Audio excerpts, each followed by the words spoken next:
coming back to the next point, it's talking about the anicca, dukkha, anatta now.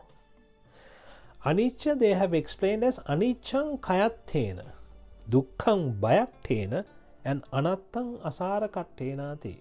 So anicca, dukkha, anatta are another three words that are very, very important and is also the base of Buddhism. If one understands anicca, dukkha, anatta, one comprehends deep understanding, come to deep understanding, that person is sotapanna. He's never going to go back to the hells, right? So aniccang kayattena, ka aya, kayattena is ka aya.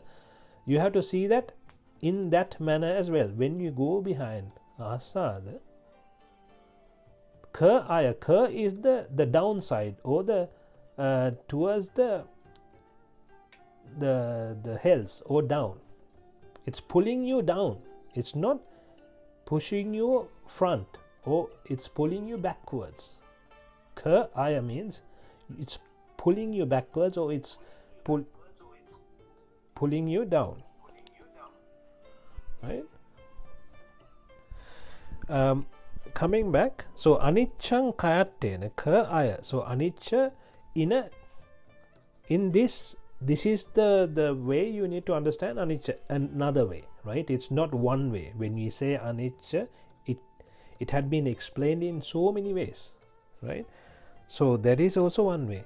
Attiyati harayati jigucchati is another way.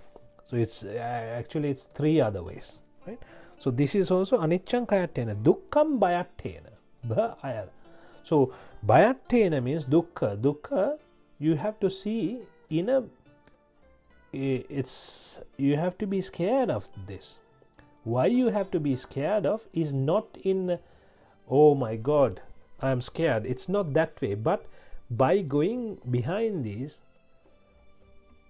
something that you cannot fulfill, you have to take it in that perspective, because you are doing so many things, trying to fulfill the six senses, but it's never going to happen. You know it will never happen. So it's a pointless exercise. So you look at it in that way. It's in a scary manner. It is no point in doing that. Oh, and then anattang asara kattenati. There is no meaning of doing this, right? These are the three that you need to know. And the next point is, I'm making going through point by point to make sure we cover everything that people have discrepancies about, right? Confusions about. Something that you might have heard people saying, I know all about dukkha. I have suffered enough. I know everything to do with suffering, right? So that is something we need to understand. What is this suffering they are talking about, and what is the real suffering, or what is the dukkha arya satya? Because it is also saying about dukkha. So you're thinking, okay, there is a dukkha and there is a dukkha arya satya. Is that the same? You might have a question, and it is not the same.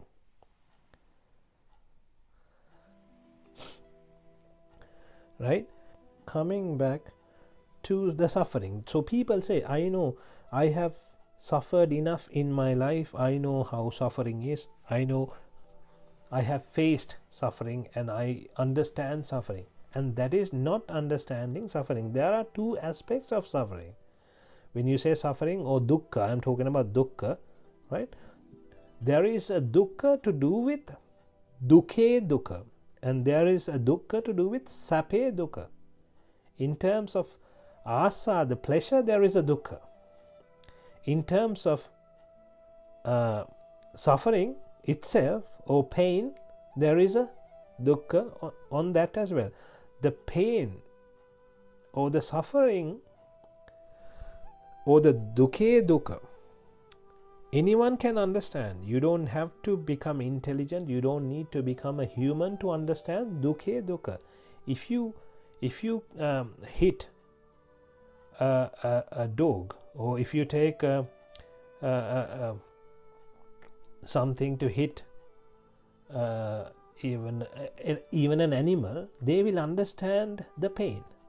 So they will scream and shout. When you try to kill an animal, they will scream with pain because they understand the pain, right? But that is not the dukkha that we are talking about, and that is not the Arya Vinaya dukkha. That is not the noble dukkha Arya Satya, right?